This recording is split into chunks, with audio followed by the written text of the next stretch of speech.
দেখো, এমনিতে আমি কোনো কুসংস্কার মানি না। তাও আজকে সকালে স্কুলে মেয়েকে দিতে যাওয়ার সময় আমি এক শালিক দেখে স্কুলে যাই, বাট আই ডোন্ট কেয়ার, আমি ভাবিনি।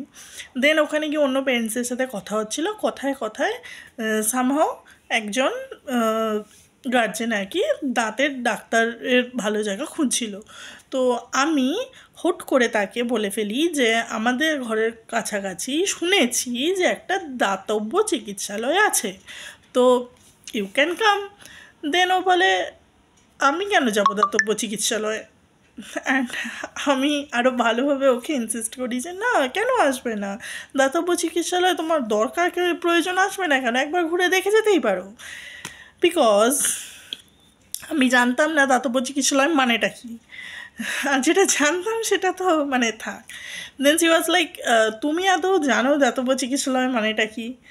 অ্যান্ড আমি ওকে বলি কনফিডেন্টলি, দাঁতের ডাক্তারখানা তো ভালো, দাঁতের ডাক্তারখানা চলে আসবে। অ্যান্ড এভরি ওয়ান স্টার্ট লাফিং অ্যাট মি। কী হয়েছে? দেন একজন বলে না গো, দাতব্য ডাক্তার চিকিৎসালয় মানে ডেন্টিস্টের ইয়ে নয়, ওটা মানে যেখানে ফ্রিতে চিকিৎসা হয়। And I was like what? আমি এতটাই নিরক্ষর গাধা যে এখনও অবধি আমি এটাই জানতাম ওখানে ভালো ভালো দাঁতের ডক্টররা থাকে। অ্যান্ড সকাল সকাল গিয়ে আমি পোপাট করে চলে এলাম নিজের।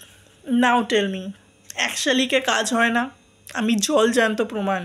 ওকে।